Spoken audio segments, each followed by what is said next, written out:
Full disclosure, I am basically spoiling everything. This is your only warning. Okay, cool. So those of you who know me are aware that I'm a pretty big fan of Attack on Titan.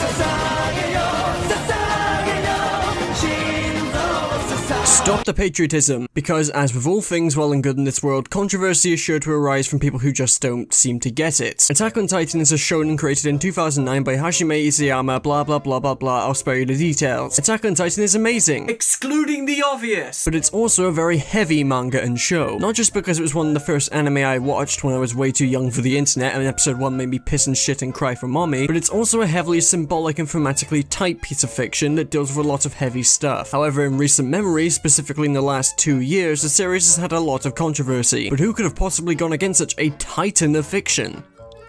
You get it, because Sasageyo! Well, let's take a look. Who's responsible for this public outcry? Polygon? But that can't be. I thought Polygon was a reliable source for news stories such as Not sure what came over me there, but come on, how bad could it be? You better not have misinterpreted the entire point of the series through a hyperbolic hit piece. You bet your sweet bippy I did. And now the media, and by extension Twitter, since reactionary takes and truth stretching go hand in hand there, are now under the impression that Attack on Titan is an inherently dangerous series that promotes nationalism, militarism, and above all, fascism. Also known as the internet's favorite buzzword. Let's get this out of the way. Yes, Attack on Titan is a commentary on fascism and hate, and it's not particularly subtle about it. And it also contains themes of genocide, and a lot of the things the media tends to mention about the show which pertains to these themes is mostly correct. However, just enough truth stretching has been done to the narrative by the media to paint Attack on Titan as a pro-fascist series as a gateway to hate, even going as far as to call it the alt-right's favorite anime. And while yes, it's true that there are people who watch the show that aren't particularly pleasant, it couldn't be further from the truth. And anyone who is willing to watch the anime or read the manga from beginning to end will tell you that Attack on Titan is the exact opposite of these claims. In this video, I aim to break down many of the common misconceptions about Attack on Titan's themes, breaking apart some of the assumed unfortunate implications, as well as potentially tackling the ending of the manga. Oh, shut the fuck up. First off, it is decidedly not a stretch to say that the world of Attack on Titan has parallels to the fascist society of the naughty German people. The authoritarian government of Paradise has convinced the Eldian population that their suffering is thanks to the oppression from the Titans and have used this excuse to justify their society's militarization. Not only this, but the Eldians who live in Marley are regularly persecuted and are treated very similarly to the Jewish in the Society of the Naughty German People. They are referred to as devils, vermin, they are required to wear armbands as a form of visual discrimination, and are also put through mass executions, live in ghettos, etc. If you have gathered all of this and have connected the dots, then congratulations, you have figured out the glaringly obvious subtext of the series. If your next decision is to stretch your argumentation that passes off as an endorsement of fascism and anti-semitism, then that's where we're gonna have a few problems. Here's why. I'll tackle the whole government thing first because it's honestly really easy. Season 3 of the anime breaks down the fascist government of Paradise pretty well. Throughout Season 3, we learn more and more about the history of the Titans, specifically that they were originally human beings who were transformed into Titans against their will by Marley. The government knows this and hides this information from the public, instead convincing the public that the real enemies of humanity are the man-eating Titans who in actuality are victims of the same system. Yes, I know that the Titans still pose a threat to the Eldians, the argument wasn't against that. This has been done as a way of getting people to accept the existence of inequality and their own suffering as unpreventable, and uniting them against the common enemy as a way to avoid civil unrest. Meanwhile, they use this excuse as a way to justify their society's militarization. This is a textbook fascist government, but it is in no way endorsed. The entire point of this arc was to expose the flaws in this government and break it down. The fascists in power have now become the real oppressors of the story, which is why seasons 3 and 4 are more akin to political thrillers, rather than the blood-pumping, action-packed epics that were seasons 1 and 2. The military police have been used by the government to enforce their lies and carry out executions on those that know the truth about the Titans, and it's up to the scouts to expose them and collapse the government, and they do just that. Now I don't know about you, but that sounds decidedly anti-fascist and not exactly pro-military. But my argument doesn't end there. Let's get some perspective on the whole Jews comparison. Eldians are an amalgamation of a lot of things, not specifically pertaining to the Jews, although that does make up a substantial amount of the subtext. Jews have been constantly oppressed throughout history. The whole Devils of Paradise type shit, yeah, it's extremely on the nose. However, writing this off as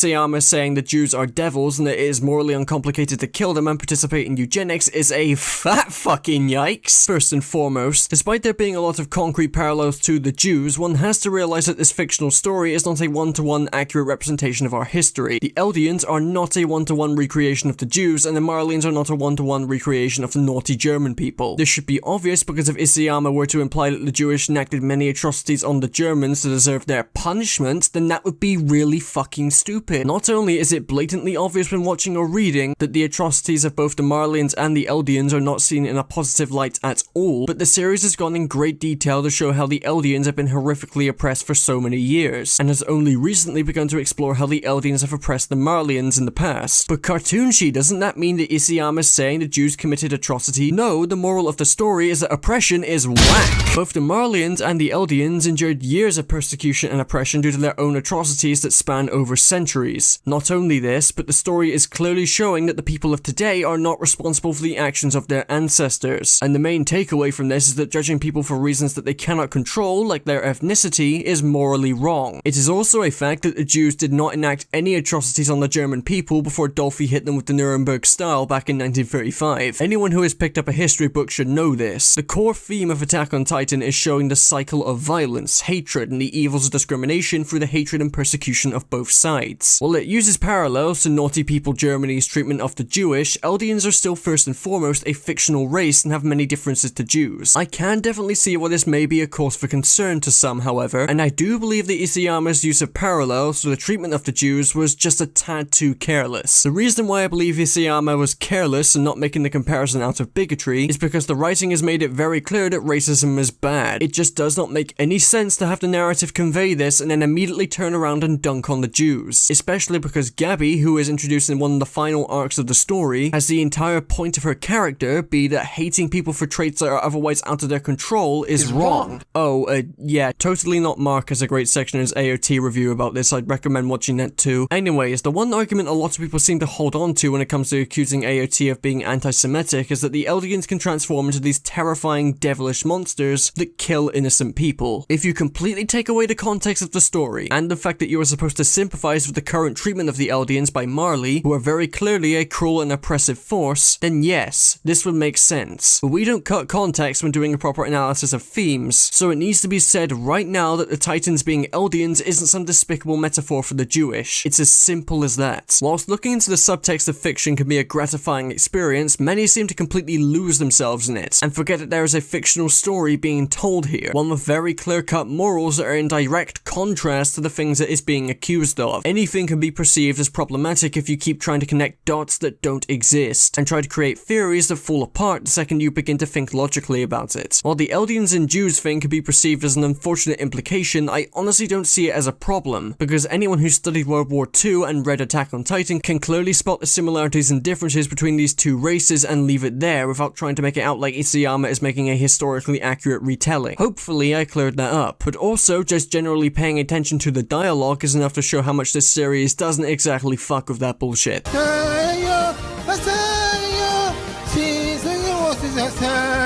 Oh boy, this one's really messy, so I'll try and put it as simply as possible. You guys know about the rumbling, right? Eren's crowning achievement besides being the biggest cuck in all of shonen? Fucking...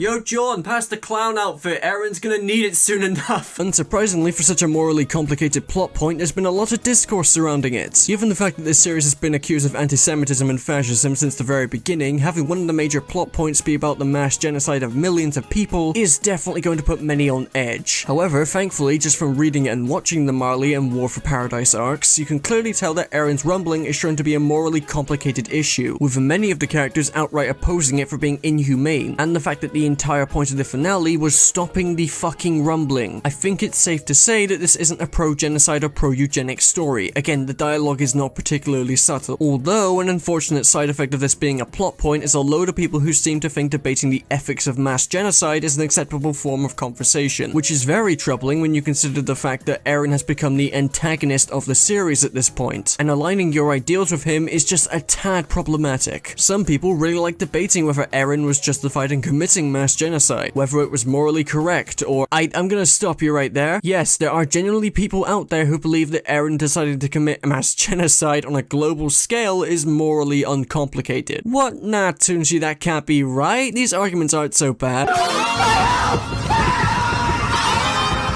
Look, okay? I tend not to belittle people for thinking differently to me. I myself am all for good faith discussion and the sharing of ideas. But genocide is something that should only have two answers. If you disagree with genocide, think that shit is a horrible thing to do, congratulations on joining me and the rest of humanity who still have our screws intact, including Isayama, as the rumbling is not shown to be a morally correct thing to do, like, at all. Some of these panels would get my video taken down, Jesus Christ, I'm serious. And the fact that the series ends with the rumbling being stopped. Eren does not achieve world peace through means of genocide, it just continues the cycle of violence. If you agree with genocide and support it or go a step further as to openly praise Eren's actions, I won't beat around the bush here, you should probably seek medical attention as there is probably a massive dunce hat jammed right into your cranium. Right, let's discuss a little further. I think most of us will agree that murder isn't inherently good, obviously, but certain circumstances can alleviate the action. Like if a character does it in self-defense to protect another, if it's the only way to get rid of a bad guy, you know, stuff like that. But when it comes to the mass murder of civilians, these stop being factors entirely. You can absolutely make the argument that from Eren's perspective, the rumbling is understandable but not at all justifiable, which when reading is honestly pretty close to how Eren actually feels about it, or at least that's what I gathered. Although if the final chapter's rather miserable dialogue, it can be hard to tell. The rumbling, like any genocide shown in fiction, like most genocide shown in fiction, is not shown in a positive light. It's horrific. There's, again, panels of the aftermath that I cannot show on screen. Attack on Titan is a show where morality and ethics are a core part of its storytelling, but we get to see the perspectives of tons of characters and how they feel. Whether the genocide of millions is for the greater good or not in the context of the story is a hotly debated topic, and the characters, namely Zeke and Eren, definitely have their own conflicting thoughts on it, but the morality of Eren's actions is never put into question. Genocide is awful, it's indefensible, Isayama knows this. The fact that there are people out there who genuinely agree with Eren's genocide and have conjured up reasons out of thin air on why it's the right thing to do is kind of terrifying. That's all I'm gonna say, because other than that, there's really no other way this can be misconstrued as hateful or whatnot. The claims about the series' nationalism also has me feeling the same way, because it's very clear that over time the series carefully deconstructs nationalism. From the series' tone, going from this hopeful shonen story of a young boy who will purge the world of the beings that oppress them, to this utterly hopeless and dark sign-in where the soldiers who offered up their hearts to humanity are slaughtered in numbers, losing the things that they love and cherish in life just to put their lives on the line. We get to see these characters have their lives snuffed out, their naive impressions of the military as heroes smashed to pieces, experiencing the hardships of the job as well as the internalized corruption and betrayal firsthand. It is a series that has an opening that quite literally shows the horrors of war through very obvious imagery. It is not at all subtle about it. I try not to go with statements that seem bad faith, but I struggle to imagine anyone who is accusing the series of this stuff actually paying attention to what they're reading or watching. And in the anime's case, where the themes are literally supported by the openings that play every damn episode, I really struggle to imagine them giving a toss about it.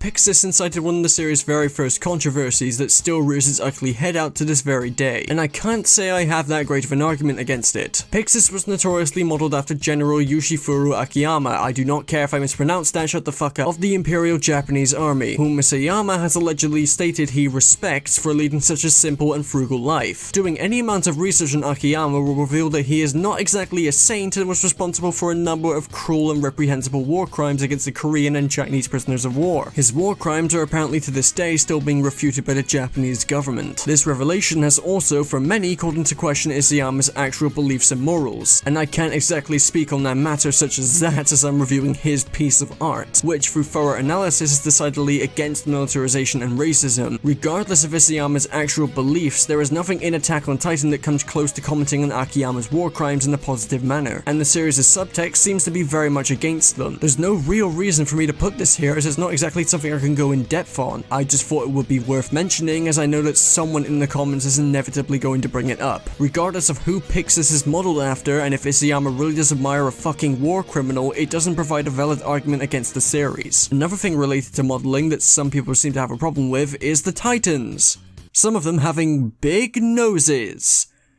Are you yanking my chain? This isn't the slam dunk argument that people seem to think it is. Given everything we know about how the series presents the Eldians, their persecution, and the atrocities they've endured, bringing up the fact that some of the Titans have exaggerated proportions to point out that a Jewish stereotype doesn't exactly work, as the series is decidedly not anti-Jewish. Could you criticize the Titan designs for being insensitively similar to harmful Jewish caricatures? Yes, you could. Does this by and large make AOT anti-Semitic? No, hard no, this isn't an argument.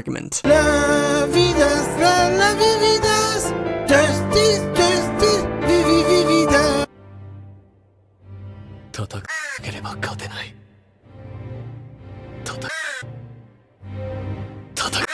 This is probably going to take a while to explain given how controversial this ending was. Many of you know by now that Attack on Titan's final chapter, and by extension the last half of the final arc, really seemed to dip in quality. It definitely had its moments, and I honestly truly believe that the ideas presented in chapter 139 are excellent. What ruins the ending, however, is how badly it executes everything. The dialogue is remarkably shoddy, some scenes have all of their emotional impact taken out of them due to how they're drawn or written. Seriously, the idea of Eren loving Mikasa like this isn't even bad, but they just had to give him this stupid soy-faced tantrum. Please, Mikasa, fuck off. I want to have sex with you. You would never understand. And in general, the ending is very rushed and has plenty of moments that just plain suck. Seriously, Reiner's final panel is him sniffing a letter because of Historia's handwriting, you fucking simp. But the reason I wanted to discuss this ending is because even though the dialogue and writing has dipped tremendously and the chapter as a whole is a massive disappointment, the actual themes of this ending are definitely worth discussing, as I feel that Isayama has generally tried to give us closure for what exactly this series was about thematically. Let's jump into it. An interpretation many have had with this ending's solution of eradicating the Titan powers is that it is robbing the oppressed of their strengths in order to stop oppression. Now, if you gathered that through the ending, then that sounds, god I hate this word, problematic as all hell. And it is an unfortunate implication of Ymir surrendering. But when you look at the previous events that have happened in this series, the angle of viewing the ending just doesn't feel right, and for good reason. There's another way to view this, and I believe this is more in line with the themes of the series, the complete eradication of the Titans' powers being used as a way to eliminate the power gaps. Karl Fritz, along with the Eldians, had previously used the Titans for centuries to establish the Eldian Empire, and enact eugenics to oppress the Marleyans. Then the Great Titan War happened, with Eldia suffering from a miserable defeat at the hands of Marley, who then used the Titan powers for the next 100 years to oppress the Eldians through the same horrific means the Eldians did to them, although in Marley's case they had to do it through the use of the Eldians. Likewise, Ymir's Titan powers were used by Karl, an oppressor, to destroy the Marleyans. Also likewise, Reiner and Bertolt's attack on Paradise for Marley. If you need this idea reinforced, look no further than the extra pages to 139 added in the final volume. Now originally, I fucking hated these pages. Paradise is being attacked again, the Titan tree is returned, and Eren did everything for basically nothing. Great ending. However, thematically, especially when thinking about this interpretation, this ties into one of the core themes of Attack on Titan. Conflict, and the cycle of violence that will forever plague humanity. Conflict will never be solved, but humanity will never stop trying to solve it. Both Eren and Ymir were oppressed people who were given the power to transform into Titans as a way to get back at their oppressors and to finally stand up for themselves. However, Ymir loved Karl Fritz, the oppressor, and Eren just wanted to destroy the Titans through hatred and sheer will, thus not being able to see another solution to the problem. Now, why is the Titan tree back? Now, as much as I loathe the way this series ended, thematically it makes sense. Titan powers and power gaps will still be around, hence conflict is still around. Conflict will never be solved, but the mere existence of the Titan tree implies that humanity will never stop trying to solve the problem entirely, as it gives humanity the false hope of a second chance. Now, while I'm still on the topic of 139, I'd like to discuss some things about the ending that I've been thinking about. The story of Attack on Titan isn't rendered entirely pointless by this ending. Eren always wanted his friends to go and live their lives free from the Titans. He achieved freedom for a short while, and yes, technically Eren started the rumbling for nothing if you really want to get specific about Paradise being attacked again. But I honestly think that if Eren managed to complete the rumbling by wiping out that remaining 20% of humanity just to achieve peace, then that would most likely be a cause for concern, and I wouldn't blame people for getting mad at that. If Eren achieved world peace through means of genocide, that would be a pretty fucked up ending from a moral standpoint, regardless of if the characters agreed with him or not. No one has the answer to world peace, and genocide sure as shit ain't the way to go to achieve such a thing. I've also seen a lot of people humorously claim that this ending is setting up some kind of sequel series due to its ambiguity. If you look at these final panels with all nuance removed, then yeah, you can see where people were coming from. But if there's one thing that remains consistent for Attack on Titan, even when it's pants-shittingly bad, it's that the series is very nuanced. This is a symbolic ending for the cycle of violence and conflict, like it or not. If Isayama actually does create a sequel series, well, first of all, fuck you, and second of all, I'll gladly take this back. But I'm willing to give the man the benefit of the doubt, seeing as even he hates this ending, which Jesus Christ. Into the sky,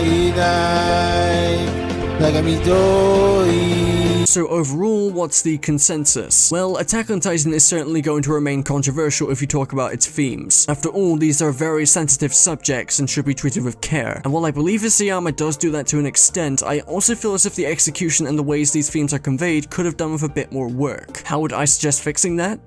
Well, I don't know. I still think for the most part it's done rather well. It's just that when there are these people out there with these knee-jerk reactions to sensitive issues, there's really no way around controversy unless you are 100% thorough and perfectly get across what everything in your story means. And that's just simply not feasible for most. And even if you are to do that, it doesn't change the fact that there are people out there who will want to tear a piece of fiction down if they just simply don't understand it and what it's trying to say. Often going to great lengths to find any kind of link they can and overstretching their argument like it's a goddamn sport. Overall, ending notwithstanding, Attack on Titan is one of the greatest pieces of fiction I've ever read and watched. I get that a lot of this video can be perceived as me being a defensive fanboy, and I am to an extent, but there just haven't been many stories that have gripped me the way Attack on Titan has through all these years. Watching it getting dragged through the mud by people who have misinterpreted the story in the worst possible way is frustrating. While I understand people's concerns with the story, I've seen people go to absurd lengths just to make it look 100 times worse than it actually is. This video comes out of a place of love for this series. It was one of the first anime I ever watched, and I started reading the manga after season 3 because I was just that invested. I think what the show has to say about the world being a cruel but beautiful place, the cycle of war and violence, the horrors of racism and persecution, it's compelling, remarkably so. And even though there have been better pieces of fiction to come before and definitely after it, there's nothing quite like Attack on Titan, and if anything, the controversy surrounding it has provided a perfect example of themes not equaling Endorsement. Okay, but is Jean just gonna get away with all that shit, or...